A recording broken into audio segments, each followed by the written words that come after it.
Anastasia wanted to come over here very badly, and I think she would have done anything to do that.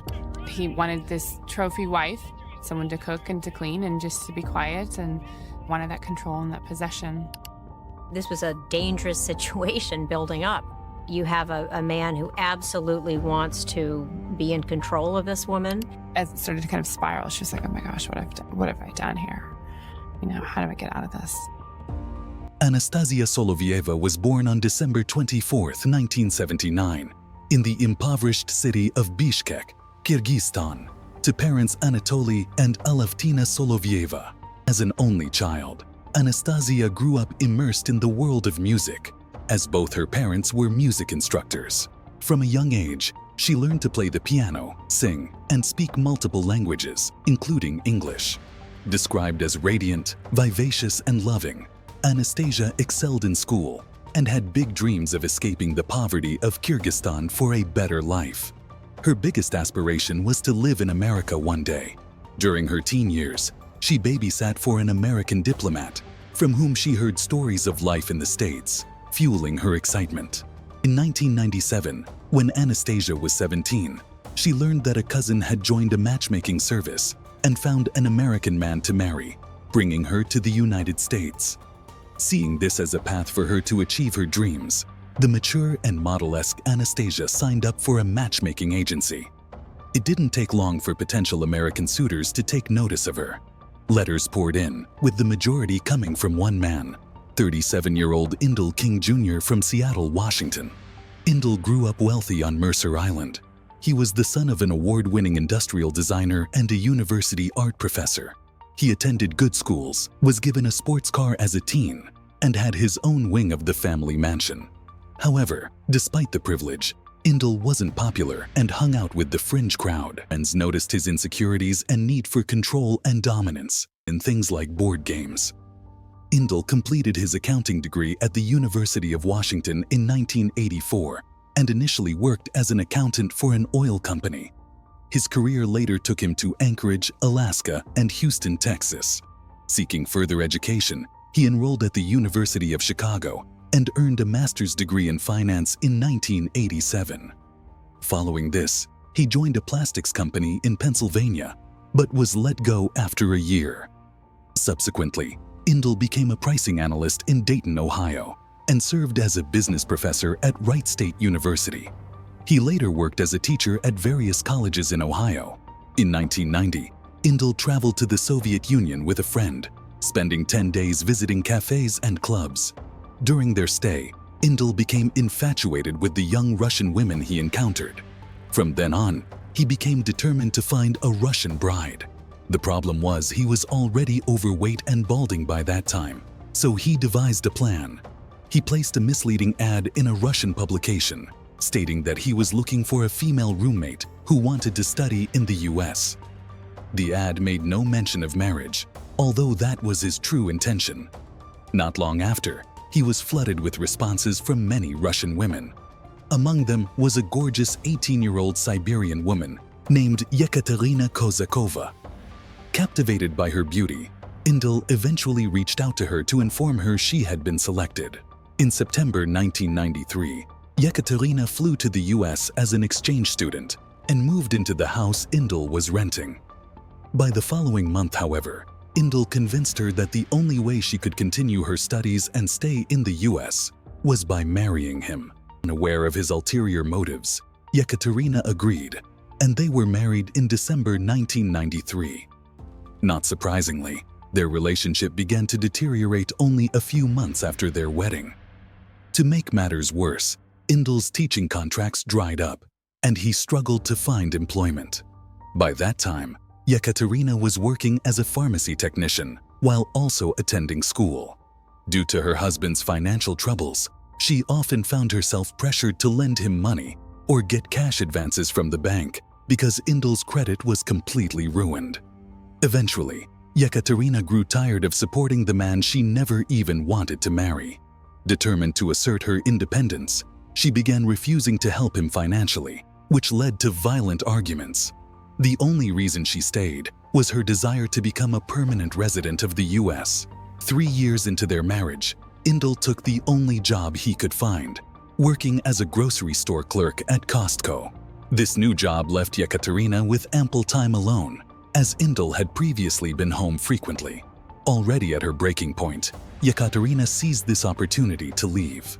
On July 5, 1996, while Indel was at work, she packed her bags and left. She later filed for divorce after their marriage reached the 3-year mark. In addition, she obtained a restraining order against him for his alleged mistreatment of her.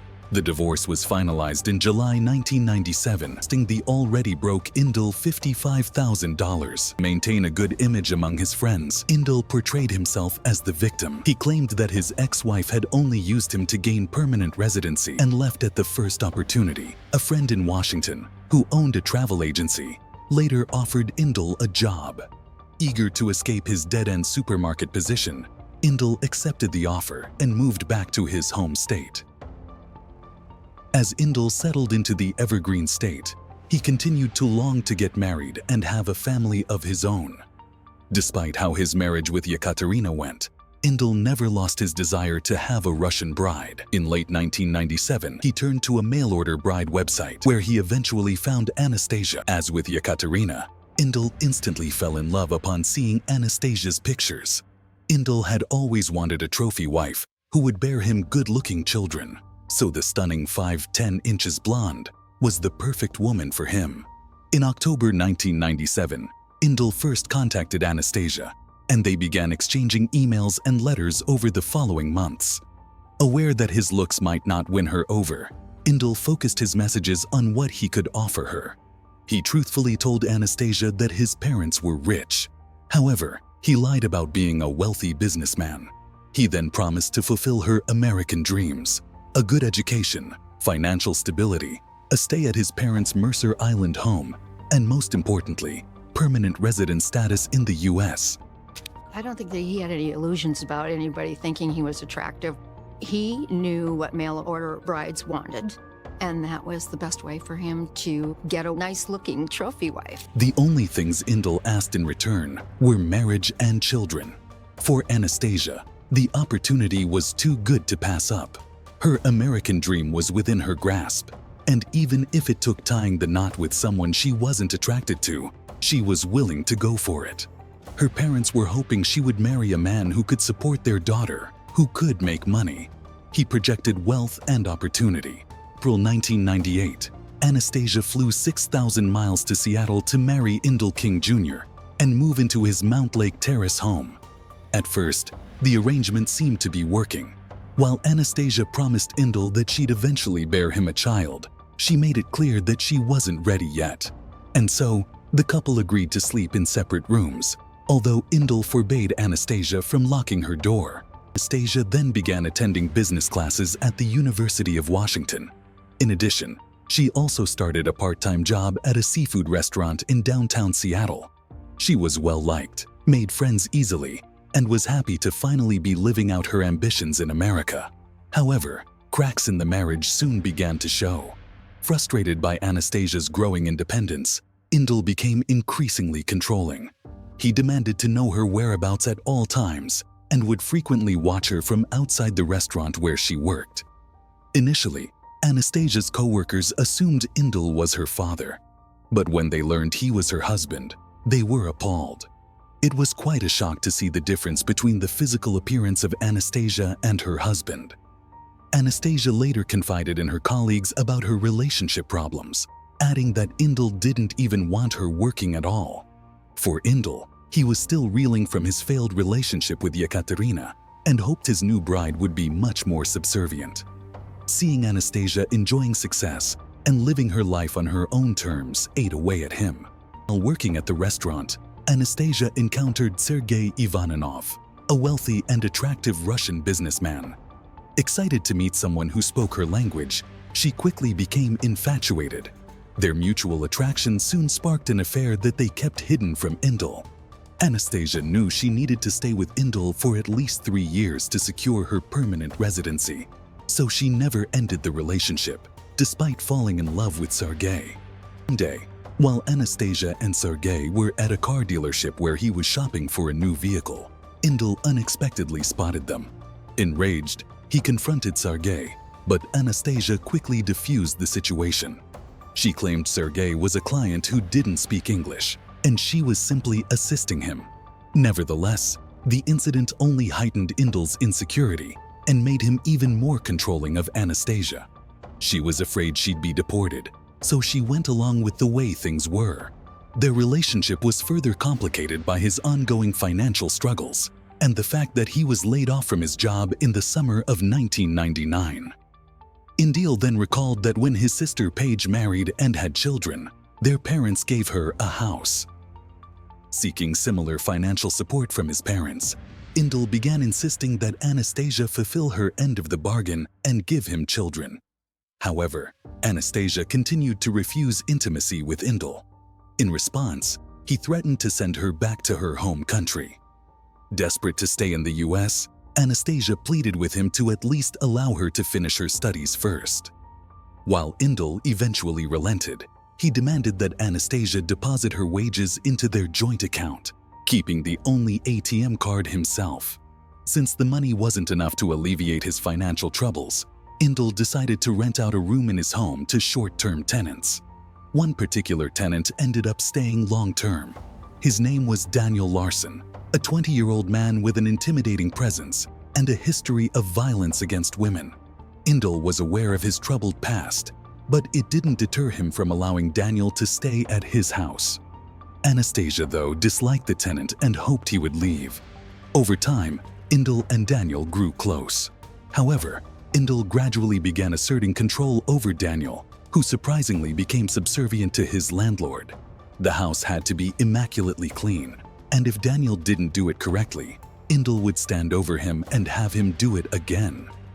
Daniel later convinced Indil that Anastasia didn't love or respect him and was, in fact, an evil person. As a result, Indil's demeanor towards his wife grew increasingly cold. Moreover, he became violent towards her, leading to Anastasia becoming an outcast in the house. I just remember her calling, and she was quite scared. She sounded despondent and very distressed about what to do next and what her options were.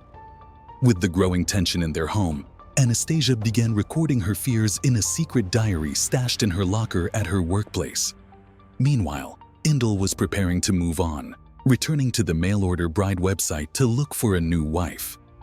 Anastasia would later find out about this when Indil accidentally left his computer on as he went out. Heartbroken, she contacted her coworker and best friend Patty to confide in her that Indil was planning to get rid of her. She felt trapped. She needed to get out of there.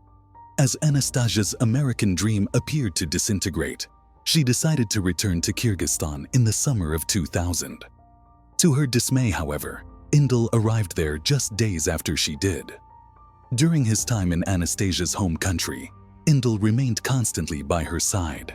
He filmed their interactions with his camcorder and gave the impression to her family that their relationship was thriving. By September 2000, he persuaded Anastasia to return with him to Seattle. On September 22, 2000, Anastasia's parents dropped the couple off at Moscow airport for their flight back to the States. As they prepared to leave, Indil assured them he would take good care of their daughter. Anastasia embraced her parents and promised to call them as soon as they arrived in Seattle.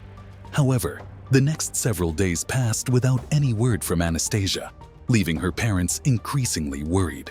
When they tried calling the couple's house, Indil would answer the phone but hang up as soon as he heard their voices. Frustrated by the persistent calls from Anastasia's parents, Indil finally answered one of their calls. He shouted, "Moscow," over and over before abruptly hanging up. Anastasia was scheduled to return to work on September 28, 2000, but she did not show up.